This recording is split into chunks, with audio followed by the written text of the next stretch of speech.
Bashkëpunimi me aleatët tanë është vlerë të cilën ne vazhdimisht e promovojmë. Kosova dhe NATO janë në njërin anë, terroristët janë në anën tjetër.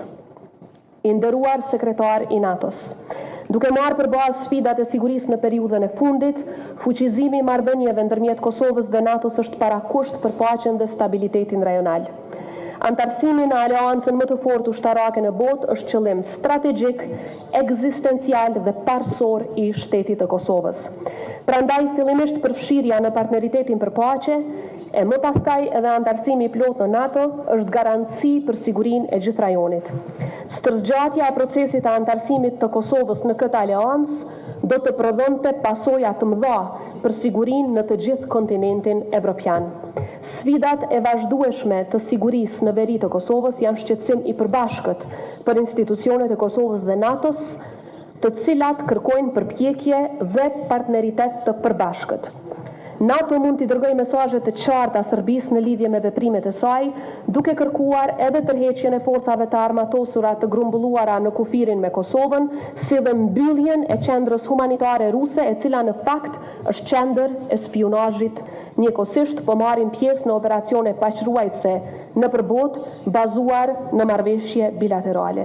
Besoj fuqishëm se përpjekjet tona të përbashkëta do ta krijojnë mundësinë për ta ruajtur paqen dhe stabilitetin, jo vetëm të Kosovës, por të gjithë rajonit. Republika e Kosovës, zoti sekretar, është partner në të cilin gjithnjë mund të llogarisni. Faleminderit.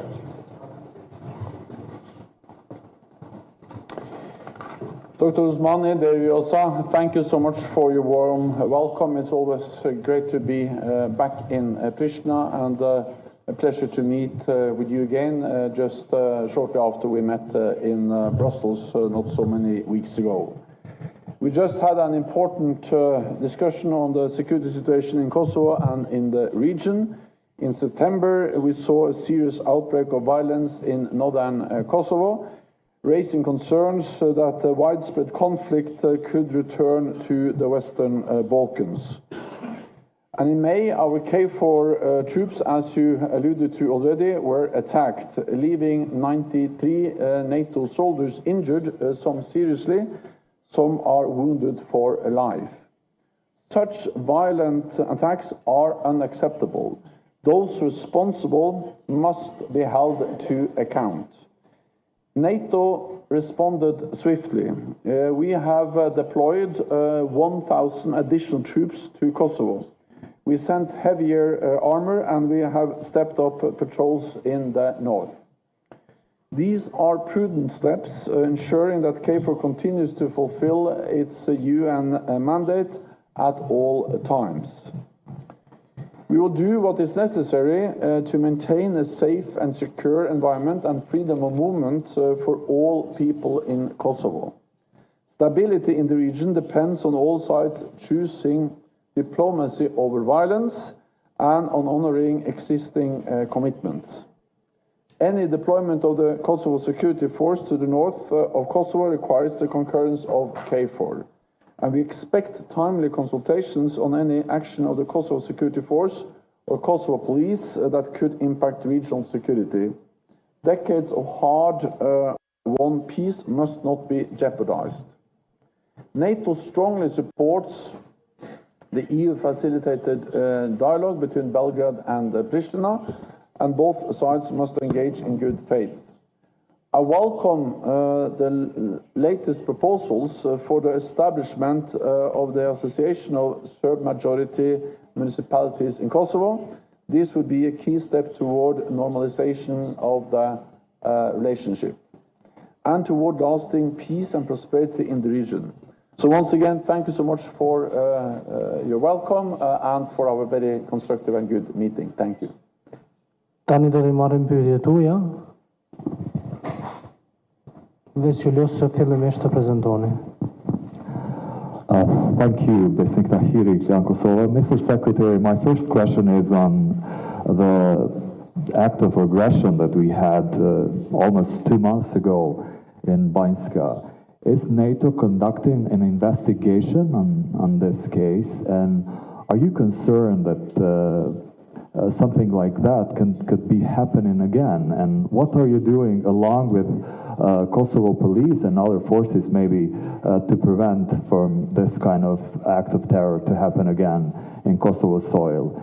And the second question is, what is the perspective of this country to become one day a NATO member? Is it bleak, really, or is it more hopeful? And at least, can we expect that by next year, Kosovo can become a PFP member, for example? Thank you.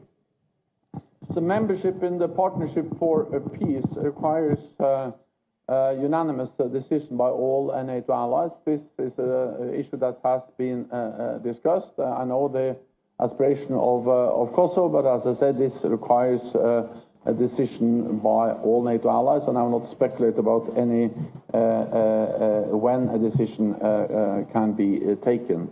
On the violence, this is absolutely unacceptable. Both the violence we saw in May, but also, of course, in September in Banska, and that's the reason why we have significantly increased our presence with 1,000 more troops, which is the largest reinforcement of KFOR in Kosovo for at least a decade.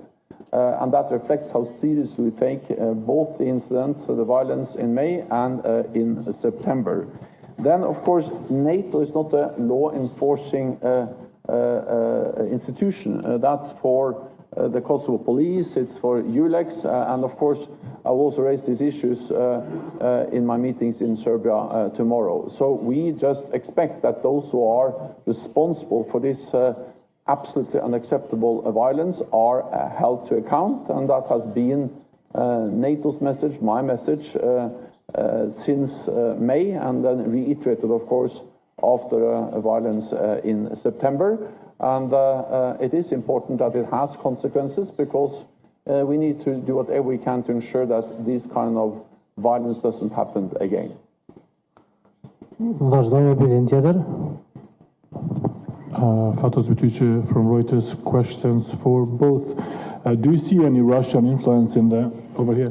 If you see any Russian influence in the past weeks regarding the incidents, what's happened in the north, and is NATO prepared, and are you worried that similar incidents like the one we saw in September could go into a much broader conflict in the whole region?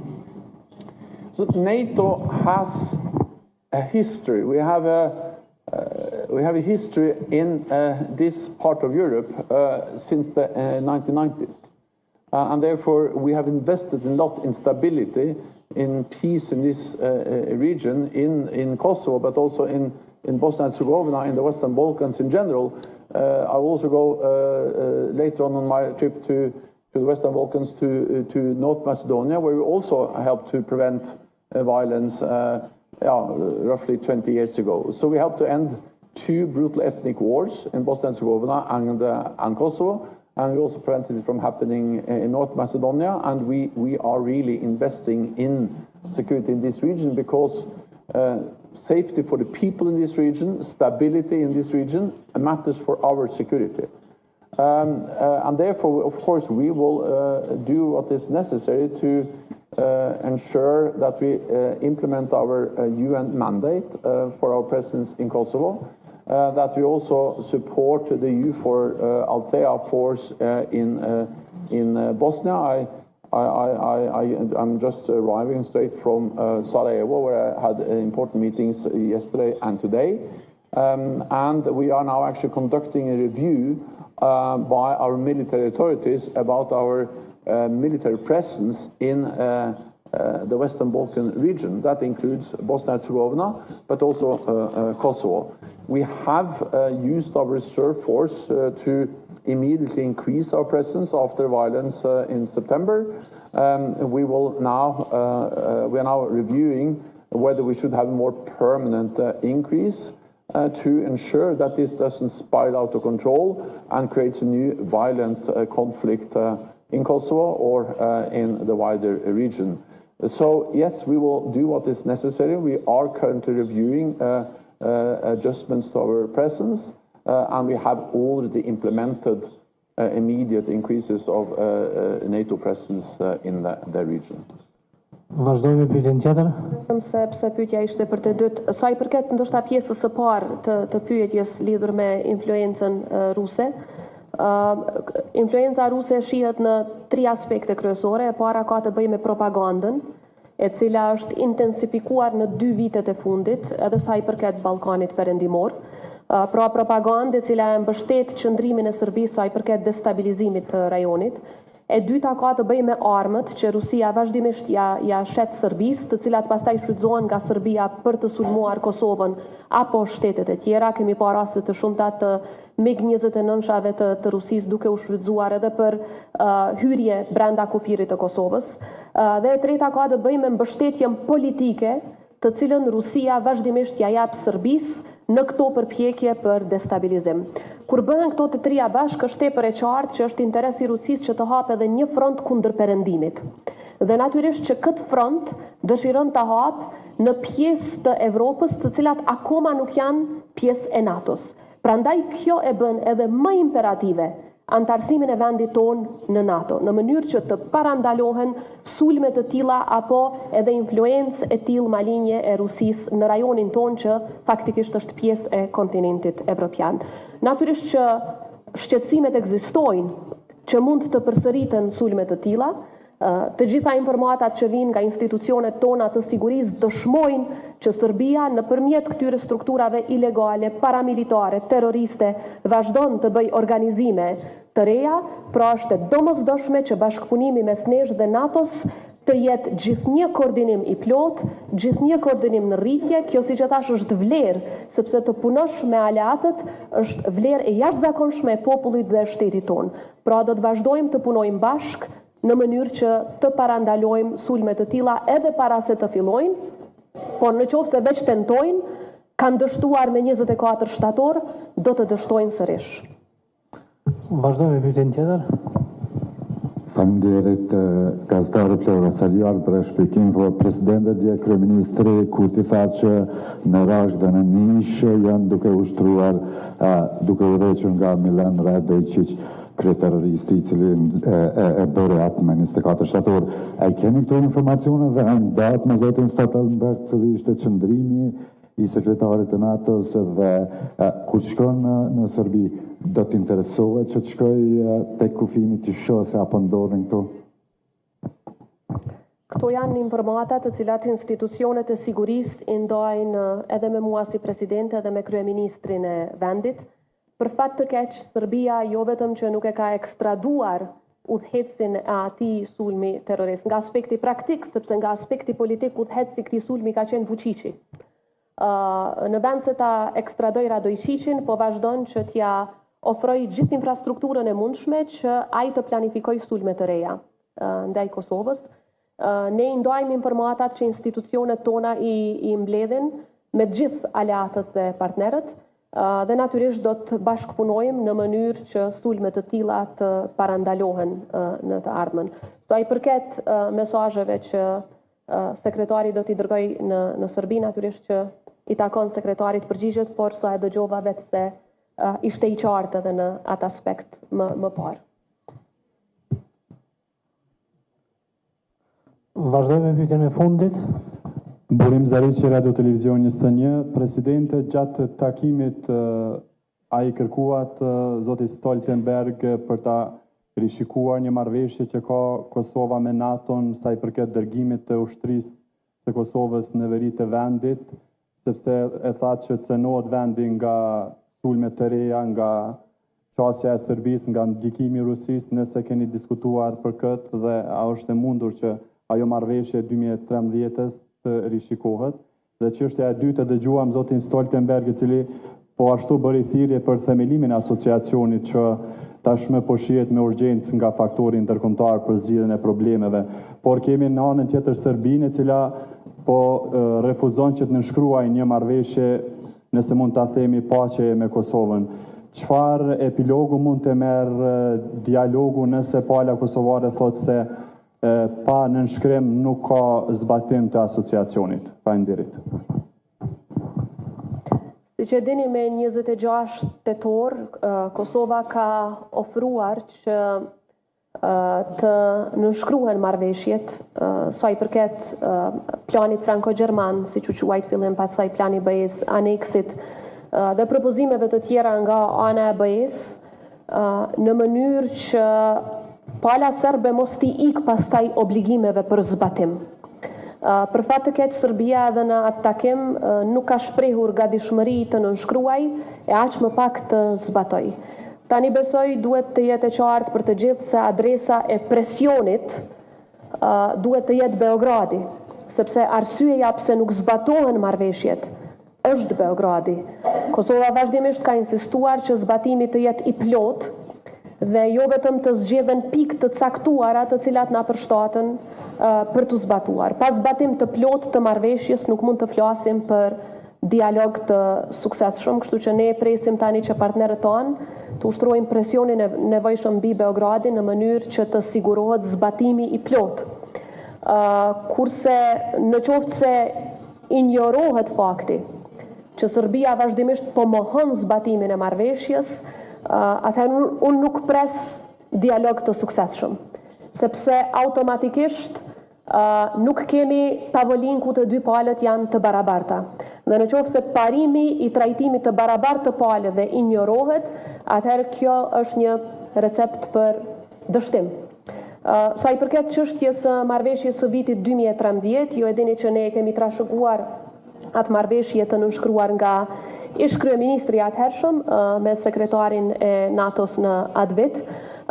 Nuk ka qenë marrëveshje e cila ka qenë në interes të Kosovës, t'jem shumë e qartë, por Kosova është vend serioz, e cila mbi të gjitha e respekton NATO-n si një aleancë, e cila e siguron vendin tonë si një aleancë e cila vazhdimisht ka kontribuar në sigurinë dhe stabilitetin e shtetit tonë, janë partnerët tonë për sigurinë e qytetarëve tonë. Janë partnerët tonë në mbrojtjen e Kosovës sonë. Dhe edhe këtë marrëveshje duhet ta shohim në suaza të tilla. Sot natyrisht kemi diskutuar edhe për këtë marrëveshje, gjithnjë në supozimin që do të respektohet renditja e përgjegjësve sa i përket sigurisë në Kosovë. Pra përgjegjësi i parë është policia e Kosovës, përgjegjësi i dytë është EULEX-i nëse ka kërkesë nga institucionet e Kosovës dhe përgjegjësi i tretë është NATO-ja, siç e tha qartë sekretari i përgjithshëm, nuk pritet nga NATO-ja që ta marrë detyrën e policisë, por natyrisht NATO-ja është aty për ta mbrojtur paqen dhe sigurinë, e cila është e domosdoshme për prosperitetin dhe integrimin euroatlantik të gjithë rajonit tonë. Ne do të vazhdojmë të punojmë bashkë me NATO-n përderisa natyrisht edhe Forca e Sigurisë së Kosovës do të kaloj procesin e saj të tranzicionit me sukses. FSK-ja, ushtria jonë e ka vendin në NATO, dhe do të punojmë bashkarisht që ky realitet të bëhet i mundur sa më parë, sepse edhe përderisa flasim, FSK-ja bazuar në marrëveshje bilaterale kontribon për paqe dhe siguri në vende të ndryshme të botës dhe besoj edhe pse vendi i vogël mund të japim kontribut të rëndësishëm në sfidat të cilat janë të përbashkëta, sa i përket paqes dhe sigurisë në Evropë e përtej.